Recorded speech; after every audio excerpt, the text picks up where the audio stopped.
Hello students, अगर आप economics से लेकर स्टडी कर रहे हैं तो आप सारा सब्जेक्ट में आप लोगों को तो समय देना ही होगा, लेकिन इकोनॉमिक्स में ना थोड़ा ज़्यादा समय देना है। क्यों?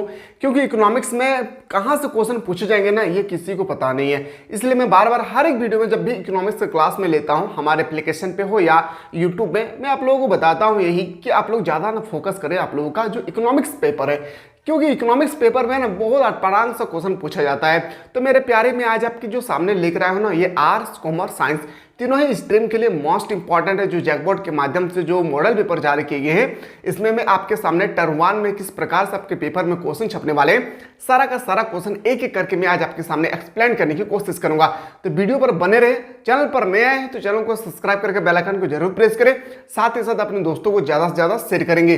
चलिए मेरे प्यारे, एक एक क्वेश्चन को मैं आपके सामने बेहतरीन तरीके से एक्सप्लेन करने की कोशिश करूंगा।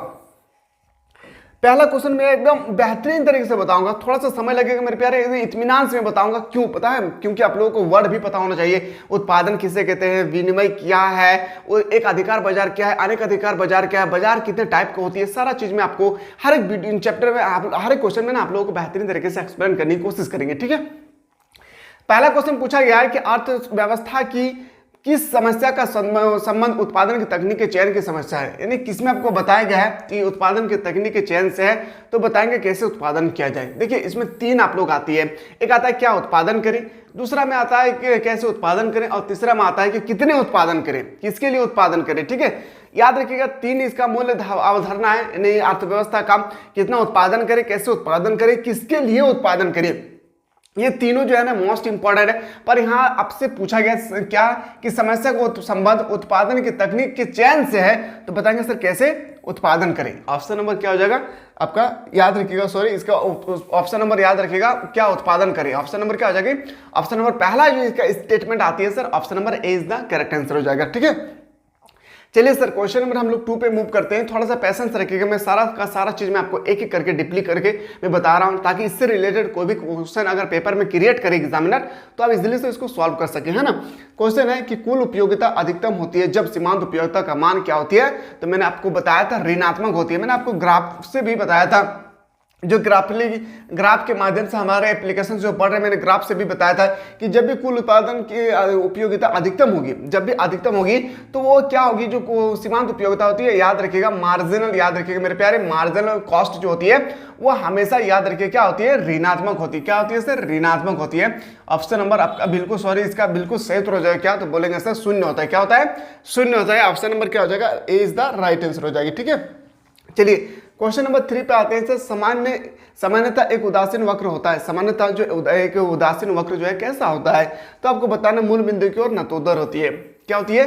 मूल बिंदु की ओर नतोदर होती है। और ये क्वेश्चन आपके फाइनल एग्जाम में आपको 100% यहाँ से क्वेश्चन पूछी जाएगी कि सामान्यतः एक उदासीन वक्र कैसा होता है, तो मूल बिंदु की ओर नतोदर होती है।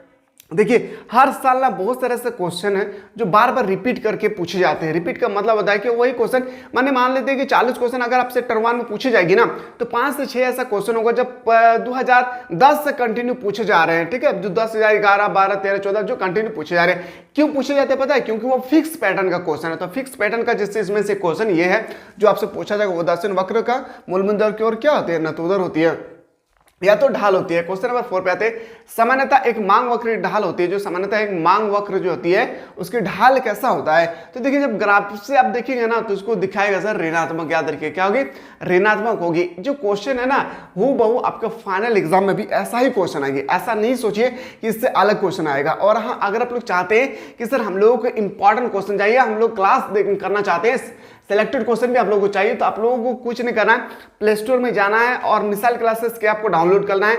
डाउनलोड करने के बाद आपके सामने बहुत सारा कोर्सेस आएगी। जैसे आप डाउनलोड करेंगे तो आपके सामने ऐसा इंटरफेस होगी। ठीक है, तो इंटरफेस होगी। अगर आप चाहते हैं सर मैं कॉमर्स और साइंस लेकर स्टडी कर रही हूँ, तो कॉमर्स और साइंस वालों के लिए ये कोर्स को आपको बाय करना है।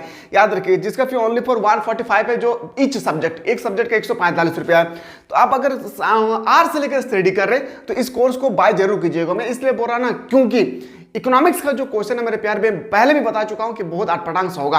सेलेक्टेड क्वेश्चन के साथ, इंपॉर्टेंट क्वेश्चन के साथ, प्रीवियस क्वेश्चन देखना चाहते हैं, थ्योरी लेक्चर चाहते हैं, ऑब्जेक्टिव क्वेश्चन चाहते हैं, सब्जेक्टिव क्वेश्चन चाहते हैं, very short question, long question, जो भी चाहते हैं मेरे प्यारे, आपका आर्ट्स का ये बैच आपको बाय करना है। अगर आप चाहते हैं कि नहीं मुझे मेरा सारा सब्जेक्ट क्लियर हो चुका है, मुझे सिर्फ स्पेशल इकोनॉमिक्स का क्लास करना है, तो इकोनॉमिक्स का भी स्पेशल क्लास है ओनली फॉर 199 रुपीज में। आप कोई भी कोर्स को बाय करके आप इकोनॉमिक्स का कोई भी सब्जेक्ट का स्पेशल क्लास एप्लीकेशन का माध्यम से आप लोग बेहतरीन तरीके से तैयारी कर सकते हैं। अगर आप लोग कोई भी दिक्कत होगी बैच को परचेस करने के समय, तो नीचे ऑलरेडी नंबर दिए गए, इस नंबर के माध्यम से आप लोग हमारी टीम के साथ कनेक्टेड हो सकते हैं, ठीक है। और तैयारी करें, समय बहुत ही निकल चुका है, जो भी समय बचा है ये आप लोगों के लिए गोल्डन समय है, ठीक है। क्वेश्चन नंबर नेक्स्ट पे आते हैं सर। क्वेश्चन मुझे 5 पूछा गया है, एक सरल रेखा मांग वक्र के मध्य बिंदु पर मांग की कीमत लॉस होती है। मांग की कीमत लॉस हमेशा याद रखिएगा 1 होता है। क्या होता है? इलास्टिसिटी हम लोग जिसे बोलते हैं ना, बोलेंगे सर मांग की लॉस 1 होता है। क्या होती है सर? 1। ऑप्शन नंबर क्या हो जाएगा? 20 का बिल्कुल राइट आंसर हो जाएगी। क्वेश्चन नंबर नेक्स्ट पे आते हैं, निम्न में से किस वक्र का आकार उल्टा यू। देखिए उल्टा यू मतलब देखिए ये तो यू आकार का है, लेकिन ऐसा आपका ग्राफ पूछा गया उल्टा यू आकार, यानी इस तरह से आपका ग्राफ होना चाहिए। तो मैंने जो एप्लीकेशन से पढ़ रहे मैंने आपको बताया था कि जब भी एवरेज प्रोडक्ट आ जाए तो उसको हम लोग बोलते हैं क्या, याद रखिएगा उल्टा यू आकार। तो यहाँ पे एवरेज प्रोडक्ट देखना, देखिए यहाँ पे एवरेज फिक्स प्रोडक्ट है, ये तो नहीं होगा, ये मार्जिनल कॉस्ट है, यहाँ पे भी नहीं होगा। एवरेज वेरिएबल कॉस्ट ये भी नहीं होगा, लेकिन एवरेज प्रोडक्ट याद रखिएगा, औसत उत्पादन। या ऑप्शन नंबर क्या हो जाएगा? ऑप्शन नंबर डी इसका बिल्कुल करेक्ट आंसर हो जाएगी, ठीक है। क्वेश्चन नंबर 7 पे आते हैं, उत्पादन फलन यानी क्यू। ये क्वेश्चन थोड़ा सा फिक्स पैटर्न का, थोड़ा सा आप लोगों को देखना है। उत्पादन फलन इक्वल टू एल अल्फा के बीटा में कौन पैमाने का प्रतिफल की माप क्या होती है, कुछ नहीं करना है। इसका फॉर्मूला याद रखिएगा अल्फा प्लस बीटा, याद रखिए क्या याद रखना है? Alpha plus beta. यानी इस तरह से हम अगर कहें तो ऑप्शन नंबर क्या हो जाएगी? ए इसका बिल्कुल सही उत्तर हो जाएगा। समझ में आ रहा ना? एक एक क्वेश्चन को ध्यान से देखना है, और फाइनल एग्जाम में भी आप लोगों का पेपर में ऐसे ही क्वेश्चन छपने वाले हैं, ठीक है। टेंशन नहीं लेना है, फ्री माइंड होकर स्टडी करिए, समय बेहतरीन तरीके से अभी भी अच्छा खासा है। पढ़ाई को ना बोझ मत बनाइए, पढ़ाई को फिर बोझ बनाएंगे तो फिर आप पढ़ नहीं पाएंगे। इसलिए पढ़ाई को इतना नॉर्मल से स्टडी करें कि थोड़ा सा भी इसको ना समझे कि हमारे लिए क्या है, जिम्मेदारी बनाएगा, ठीक है। क्वेश्चन नंबर 8 पे आते हैं, जब सीमांत लागत औसत लागत से कम होती है, जो सीमांत लागत है, सीमांत याद रखें मार्जिनल कॉस्ट है औसत लागत से। ऑप्शन नंबर क्या हो जाएगी? याद रखें सीमांत लागत औसत लागत एवरेज कॉस्ट से कम होती है। ध्यान से समझिए क्या बोल रहा है, जब सीमांत लागत औसत लागत से कम होती है, सीमांत लागत औसत लागत से कम होती है, तो आपको बताया गया है तब औसत लागत क्या होता है, तब एवरेज ऑलरेडी एवरेज कॉस्ट क्या होता है, ये आपसे पूछी गई। तो एवरेज कॉस्ट घटती है, क्या होती है? एवरेज जो कॉस्ट है वो घटती है, ठीक है। ऑप्शन नंबर ए इसका बिल्कुल राइट आंसर हो जाएगा। क्वेश्चन 9, उत्पादन की मात्रा में परिवर्तन करने पर किस लागत में परिवर्तन नहीं होती? उत्पादन की मात्रा में परिवर्तन करने पर किस लागत में परिवर्तन नहीं होती है, ये आपसे पूछे गए। तो बोलेंगे सर टोटल, याद रखिएगा टोटल फिक्स कॉस्ट, TFC याद रखिएगा, टोटल फिक्स कॉस्ट। याद रखिएगा आपका जो ये मैं बता रहा हूँ ना, जैसे आपसे फॉर्मूला पूछेगा TFC, या आपसे पूछा AFC, या आपसे पूछा जाएगा MC, या आपसे पूछा जाएगा ABC, इस सब का फॉर्मूला आता है। फॉर्मूला नहीं मतलब इससे रिलेटेड फाइनल एग्जाम में आपसे मैथमेटिक्स का नंबरिकल का क्वेश्चन पूछे जाएंगे। तो ऑलरेडी मैंने आप लोगों के एप्लीकेशन में नंबरिकल का क्वेश्चन में बता रहा हूँ, वहाँ पे जाकर आप अच्छी तरह से देख सकते हैं। क्यों बता रहा हूँ नंबरिकल से रिलेटेड? क्योंकि आपके पेपर में 12 मार्क्स का नंबरिकल से क्वेश्चन पूछे जाएंगे, ठीक है। टर्म 1 टर्म 2 दोनों मिला करके। क्वेश्चन नंबर 10 पे आते हैं, निम्नलिखित में से किस बाजार में एक फर्म की कीमत स्वीकार होती है? तो बताएंगे सर याद रखिएगा पूर्ण प्रतियोगिता। देखिए पूर्ण प्रतियोगिता, एक अधिकारित प्रतियोगिता, अल्प अधिकार क्या है, एक अधिकार क्या है, मैंने आपको बताया था। पूर्ण प्रतियोगिता मतलब यहाँ पे स्वतंत्र रूप से बेच सकते हैं, कोई भी सामान को खरीद बेच सकते हैं, और फर्मों की संख्या काफी ज्यादा होती है। कोई भी व्यक्ति अगर बाजार घुस रहे हैं या बाजार से निकल रहे हैं तो उसमें कोई भी टैक्स नहीं लगती है। मैंने आपको बताया था पूर्ण प्रतियोगिता क्या है, एक अधिकार बाजार क्या है, एक अधिकृत प्रतियोगिता क्या होती है, अल्प अधिकार क्या है। मैंने सब चारों जो देख रहे हैं यहाँ पे सारा चीज मैंने आपको बेहतरीन तरीके से ऑलरेडी आप लोगों को प्रोवाइड कर चुका हूं, ठीक है। तो एक बार जरूर देखिए बेहतरीन तरीके से। क्वेश्चन नंबर आते हैं सर 11 पे, एक पूर्ण प्रतियोगी फर्म के संतुलन के लिए निम्न में से कौन सा विकल्प सही है? देखिए मैंने आपको बताया था ना कि एक फॉर्मूला बताया था आप लोगों को, ध्यान से समझिए, बहुत इंपॉर्टेंट सेशन में बता रहा हूं, ध्यान से देखिए। एक फॉर्मूला बताया था कि मार्जिनल रेवेन्यू इक्वल टू होता है MC, याद रखिए क्या मैंने बताया था, मार्जिनल रेवेन्यू इक्वल टू क्या होता है MC। फिर जब मैं देखिए आपका ये पहला ऑप्शन तो आपको दिख रहा है, तो आप पहला ऑप्शन ना मार के चलाएंगे घर पे, नहीं मेरे प्यारे देखिए MR मार्जिनल रेवेन्यू प्लस में अगर इधर लाएंगे बॉर्डर के इस पार लाएंगे तो MC हो जाएगा। MC इक्वल टू हम लोग क्या बोल सकते हैं 0। सर इस तरह से देखिए ना तो सेकंड ऑप्शन भी क्लियर हो जा रहा है। लेकिन मैं थोड़ा सा और इंपॉर्टेंट चीज में बता रहा हूँ, थोड़ा सा पेशेंस रखिए। यहाँ पे मैं बात कर रहा हूँ मार्जिनल रेवेन्यू डिवाइडेड बाय, ये डिवाइड देखिए इक्वल का उस पार है तो हम लोग इधर लाएंगे तो डिवाइड में आएगा, यानी MC बोल सकते हैं सर इक्वल टू कितना हो जाएगा 0, सॉरी 1 आ जाएगा। 1 क्यों आएगा? क्योंकि देखिए मार्जिनल रेवेन्यू और मार्जिनल कॉस्ट कट हो जाएगा तो इसका वैल्यू कितना आएगा 1। याद रखिएगा इस तरह से अगर हम लोग देखें तो ऑप्शन नंबर डी इसका राइट आंसर हो जाएगा। अगर आज के बाद अगर आपसे कोई भी पूछे ना कि थोड़ा सा बताइए कि जो पूर्ण प्रतियोगिता फॉर्म संतुलन के नियम में कौन सा विकल्प सही होगा, तो आपको बताना MR minus MC equal to 0, MR बटा MC इक्वल टू 1, फिर बताना MR इक्वल टू MC। इसको हम लोग जैसे यहाँ पे जो डिवाइड में दिख रहा है ना, इसको मैं इस तरह से इस फॉर्म पे भी लिखा हूं ताकि यहाँ पे डिवाइड है और बट्टा का मतलब ही क्या होता है, डिवाइड ही होता है। समझ में आ रहा है तो ना एक बार जरूर आप लोग लाइक करें ताकि मुझे पता चलेगा कि आप लोगों को समझ में आ रहा है। देखिए आप लोग लाइक करते हैं ना तो मुझे ये पता चलता है कि आप लोगों को थोड़ा बहुत समझ में आ रहा होगा। क्वेश्चन में नेक्स्ट पे आते हैं। देखिए ग्राफ से रिलेटेड आपसे क्वेश्चन पूछे गए हैं, निम्नलिखित रेखाचित्र से पूर्ति की लोच के किस मान की माप होती है, तो बताएंगे सर याद रखिए क्या हो जाएगी, 1 से कम। क्या हो जाएगा? 1 से कम। ऑप्शन नंबर क्या हो जाएगा 20 का राइट आंसर हो जाएगी। क्वेश्चन नंबर नेक्स्ट पे आते हैं, एक मुश्त कर लगाने से किसकी वस्तु की पूर्ति पर क्या प्रभाव पड़ता है, किसी वस्तु की पूर्ति पर क्या प्रभाव पड़ता है, तो बताएंगे सर पूर्ति कम हो जाती है। क्या होती है? पूर्ति कम हो जाती है। ऑप्शन नंबर क्या हो जाएगा ए इसका राइट आंसर हो जाएगी। क्वेश्चन नंबर नेक्स्ट पे आते हैं, अन्य बातें समान रहने पर, क्वेश्चन देख रहे हैं ना विनोद, कैसा क्वेश्चन आएगा, ऐसा ही छपेगा आपके पेपर में भी, समझिए। और अन्य बातें समान रहने पर किसी वस्तु की मांग में वृद्धि होने से बाजार संतुलन पर क्या प्रभाव पड़ता है, समझिए। मांग में वृद्धि होने पर बाजार संतुलन में क्या प्रभाव पड़ते हैं, तो बताएंगे सर संतुलन कीमत एवं संतुलन मात्रा में वृद्धि होगी। याद रखिएगा संतुलन कीमत एवं संतुलन मात्रा में क्या हो जाएगी, वृद्धि हो जाएगी। ऑप्शन नंबर सी इसका राइट आंसर हो जाएगा। क्वेश्चन नंबर नेक्स्ट पे आते हैं, अधिक की मांग की स्थिति में कीमत में परिवृत्ति होती है, तो कीमत में परिवृत्ति क्या होती है सर, वृद्धि में वृद्धि होती है। क्या होती है? वृद्धि। ऑप्शन नंबर क्या हो जाएगा 20 का बिल्कुल राइट आंसर हो जाएगा। क्वेश्चन नंबर नेक्स्ट पे आते हैं, जब हम लोग 15-16 में अधिक की पूर्ति की स्थिति होती है, जब अधिक की पूर्ति की स्थिति कब होती है, जब D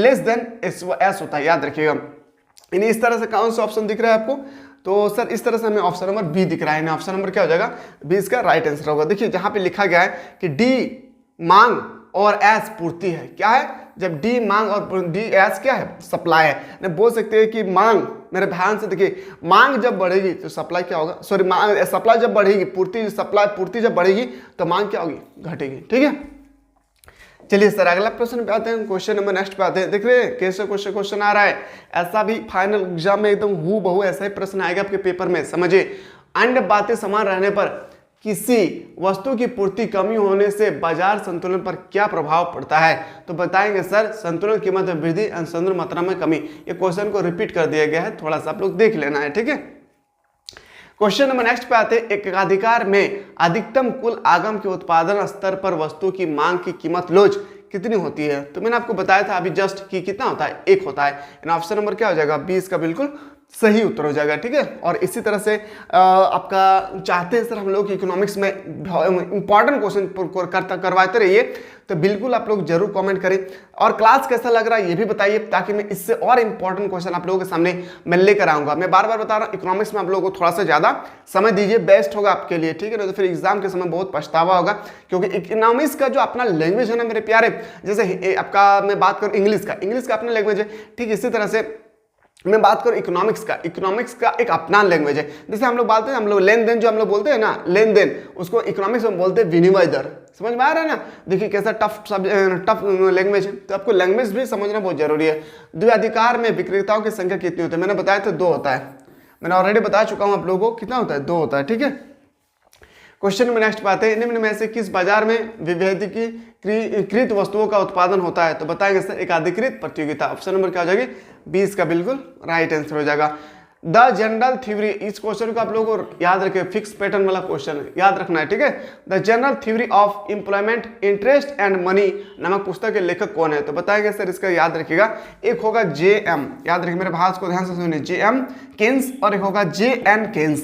तो आपको राइट करना है क्या, J.M. केन्स। क्या हो जाएगी J.M. केन्स, ना कि आपका ऑप्शन नंबर डी लगाना है। कि स्पीड में आप लोग कभी कभी ना लगा देते हैं बहुत सारे स्टूडेंट की J.N. केन्स होगा, नहीं J.M. केन्स होगा। तो आपको यहाँ पे जो है ना आपका नजर जो है आपको गड़ा के रखना है कि यहाँ पे M होगा। ठीक है, यहाँ पे क्या हो जाएगी M होगा। ठीक है, चलिए क्वेश्चन नंबर नेक्स्ट पे आते हैं।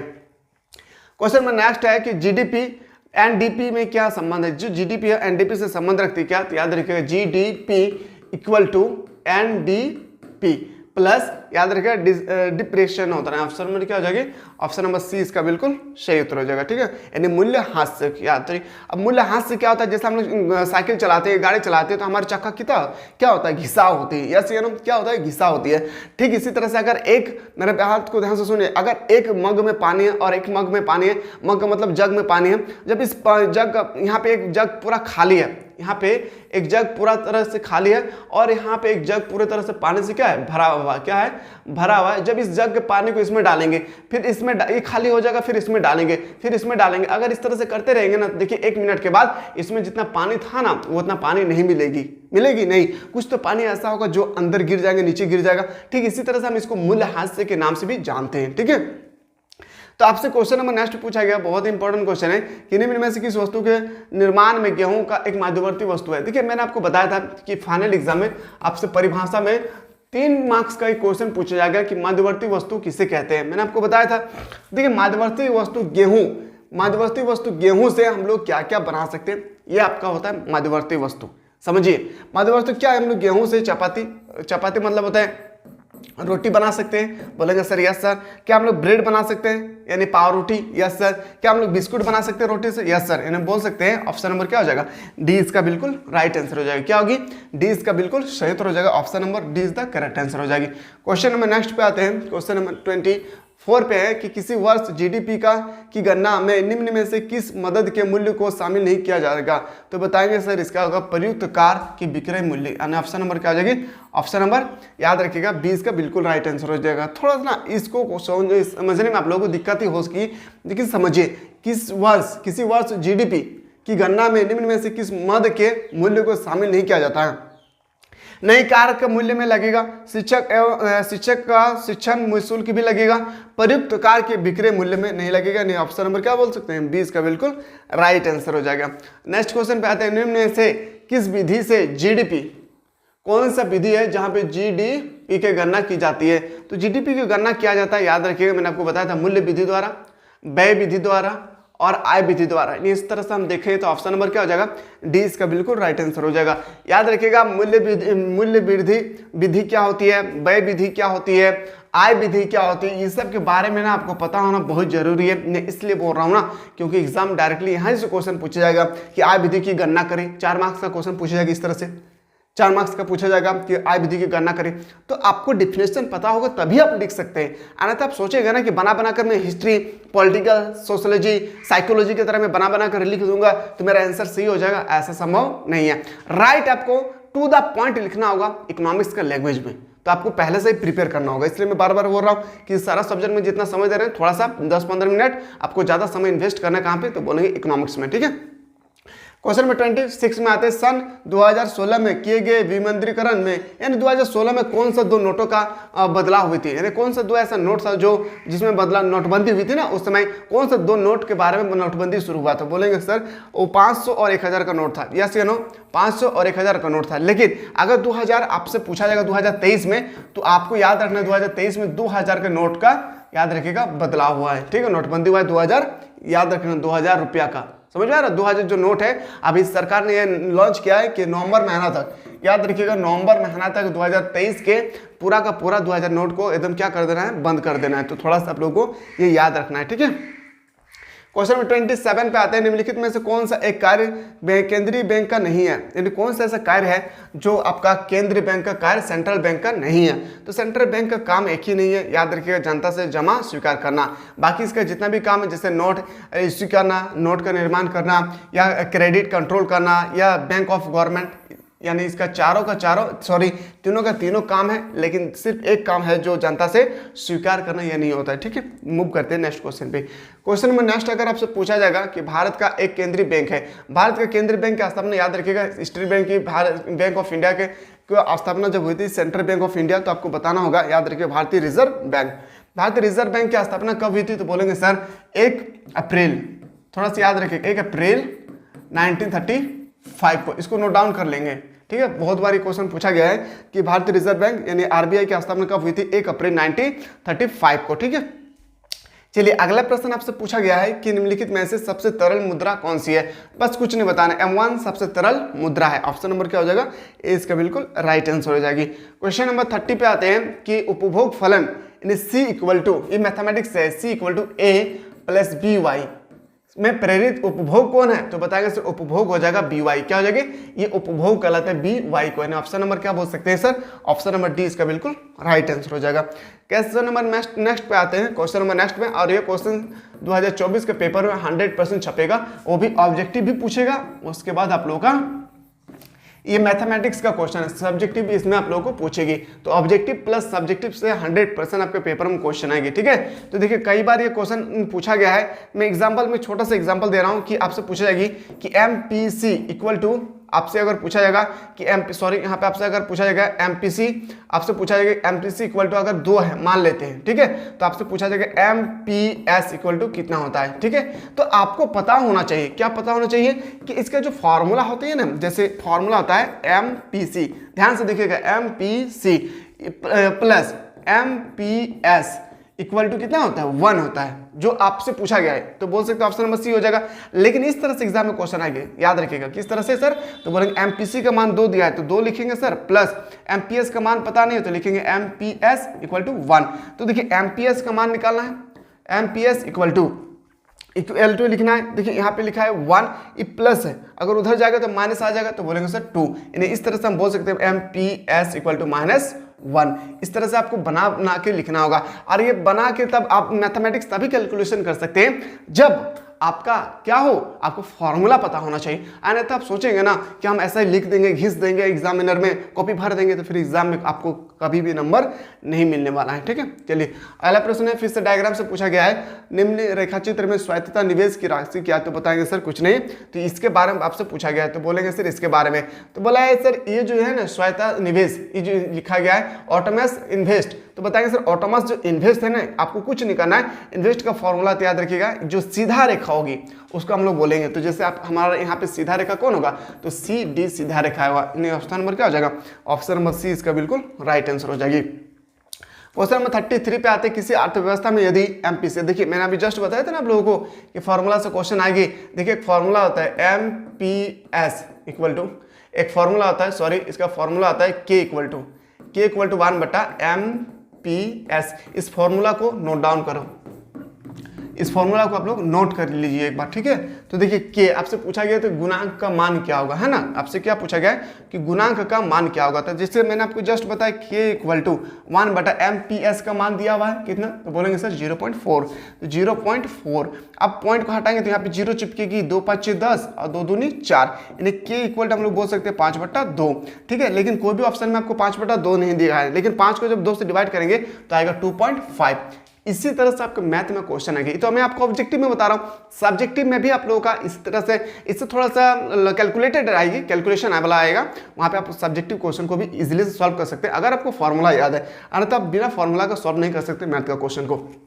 34, निम्न में से प्रत्यक्ष यानी डायरेक्ट टैक्स का एक उदाहरण कौन सा नहीं है। देखिए यहाँ पे आपसे पूछा गया क्या नहीं है, डायरेक्ट टैक्स जो है उनका उदाहरण नहीं है, तो बताएंगे सर। देखिए उपहार, कोई भी हम लोग गिफ्ट लेते हैं ना दुकान पे, तो वो हमारा कोई भी सामान हम गिफ्ट दुकान में गिफ्ट लेते हैं, एग्जाम्पल में बात कर रहा हूँ, ये गिफ्ट लेकर आया हूँ, ठीक है, एग्जाम्पल में बात कर रहा हूँ, ये मैं गिफ्ट लेकर आया हूँ, तो इस गिफ्ट में ना जब मैं खरीदने के लिए जाता हूँ तो वो बताया था कि 200 रुपये प्राइस है इसका, तो इसमें GST ऑलरेडी इंक्लूडेड होती है। क्या होती है इसमें, GST ऑलरेडी इंक्लूडेड होती है। आप चाहते हैं ना कि नहीं इसका दाम 180 रुपया लिया होगा और 20 रुपये GST लिया होगा, ये आप नहीं बता सकते, ये ऑलरेडी दुकानदार को पता है कि इसमें कितना % GST लगता है। ठीक है, समझ में आ रहा होगा ना जी, कोई दिक्कत नहीं होना चाहिए।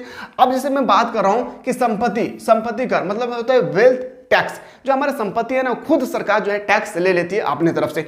जब इनकम टैक्स होती है, इनकम टैक्स मैं कितना रुपया कमाता हूं, जैसे कोई टीचर है, कोई सरकारी जॉब में, गवर्नमेंट जॉब में जॉब कर रही है, ठीक है, जैसे मैं मान कर चल कोई रेलवे में है, कोई RPF में है, कुछ भी है, तो वो लोग क्या होते हैं ना, उन लोगों का मंथली से ही टैक्स काट लिया जाता है, किसमें, तो बोलने से इनकम टैक्स काट लिया जाता है। लेकिन अब वस्तु एवं सेवा गुड्स एंड सर्विस टैक्स में जो है वो डायरेक्ट जो हम लोग क्या कर सकते हैं, डायरेक्ट नहीं लेते, ये हम लोगों को पे करना पड़ता है, ये हम लोगों को पे करना पड़ता है सेवा सर्विस टैक्स। ऑप्शन नंबर क्या हो जाएगा, सी इसका बिल्कुल राइट आंसर हो जाएगी। क्वेश्चन में नेक्स्ट पे आते हैं कि निम्न में से सार्वजनिक वस्तु का एक उदाहरण कौन सा है। सार्वजनिक वस्तु का उदाहरण है, सार्वजनिक मतलब तो सोशल वर्क। क्या जब हम कार खरीदते हैं क्या पूरी दुनिया वालों के लिए है, नहीं है, नहीं होगा ये। जब चॉकलेट हम खरीदते हैं क्या पूरे दुनिया वालों को देते हैं, नहीं, तो ये भी नहीं होगा। क्या हम सड़क खरीदते हैं, जब सड़क पर चलते थे पूरे दुनिया वालों के लिए हम, हाँ बोलेंगे हाँ, ये एक ऐसा चीज है जो पूरे दुनिया के लोग यूज कर सकते हैं, लेकिन कपड़ा भी यहाँ पे नहीं होगा। क्वेश्चन में नेक्स्ट पे आते हैं, भारत में जीएसटी कब लागू किया गया था, बहुत इंपॉर्टेंट, भारत में जीएसटी कब लागू किया गया था, बोलेंगे सर 1 जुलाई, क्या बोलेंगे सर 1 जुलाई 2017 को। याद रखिएगा जब से मोदी आया है ना तब से बहुत सारा चीज का बदलाव हुई है, याद रखिएगा 1 जुलाई 2017 को। यानी ऑप्शन नंबर क्या बोल सकते हैं, ऑप्शन नंबर सी इसका बिल्कुल राइट आंसर हो जाएगी। क्वेश्चन में नेक्स्ट बात है 37 और ये फिक्स पैटर्न वाला क्वेश्चन है। फिक्स पैटर्न वाला क्वेश्चन को आप लोगों को कर लेना है। राजस्व व्यय एवं राजस्व प्राप्ति के अंतर को क्या कहा जाता है, तो बोलेंगे सर राजस्व घाटा। क्या बोलते हैं सर, राजस्व घाटा। ऑप्शन नंबर क्या बोलेंगे, ऑप्शन नंबर डी इसका बिल्कुल राइट आंसर हो जाएगी। क्वेश्चन नंबर आते हैं सर 38 पे, व्यापार संतुलन क्या है। एक बार जरूर कमेंट करेंगे, क्लास देखने के बाद आप लोगों को कैसा फील हुआ होगा, ठीक है। व्यापार संतुलन क्या है, व्यापार संतुलन का मतलब होता है निर्यात और आयात का अंतर। याद रखिएगा व्यापार जब हम कितना कुछ भी मान लेते हम 50 रुपये का 80 रुपये का सामान खरीदे, 80 रुपये का सामान खरीदे, उसको हम 90 रुपये में बेचे, तो इसका अंतर कितना हो गया 10। तो इसी को हम लोग बोलते हैं क्या, व्यापार संतुलन। याद रखिएगा, ठीक है। चलिए सर, प्रॉफिट हो या लॉस। क्वेश्चन में नेक्स्ट पे आते हैं 39 पे, यदि कोई भारतीय किसी चीनी मोबाइल यानी कोई भी चाइनीज मोबाइल को खरीदते हैं। देखिए भारत में जब अपना कंपनी का मोबाइल नहीं था उस समय हम लोग चाइना मोबाइल को देखते थे, स्क्रीन टच वाला, है ना। तो वो जो हम लोग लेते थे चाइना से, वही आपसे क्वेश्चन पूछा गया, कंपनी से खरीदते हैं तो इस लेन देन को भारत के भुगतान संतुलन में कहाँ दर्ज किया जाएगा, तो कहाँ पे दर्ज की जाएगी, तो बोलेंगे सर पूंजी खाते के डेबिट में। ऑप्शन नंबर क्या हो जाएगा, सी इसका बिल्कुल सही उत्तर हो जाएगा। आते हैं सर क्वेश्चन नंबर नेक्स्ट पे 40 पे, निम्नलिखित में से कौन सा मद भुगतान संतुलन के चालू खाते का घटक है, तो बताएंगे विदेशी ऋण। क्या हो जाएगी, विदेशी ऋण, फॉरेन डेबिट। आशा करते हैं मेरे प्यारे कि आप लोगों को समझ में आ गया होगा, ज़्यादा तो नहीं मैं बोल सकता हूँ, थोड़ा बहुत आप लोगों को समझ आ गया होगा। मैं वेट करता हूँ आप लोगों का। अगर आप लोग चाहते हैं सर इससे और इंपॉर्टेंट क्वेश्चन हम लोगों को प्रोवाइड करते रहे तो एक बार जरूर आप लोग दबा करके कमेंट सेक्शन में कमेंट करना ना भूलते। मिलते हैं एक नया वीडियो में।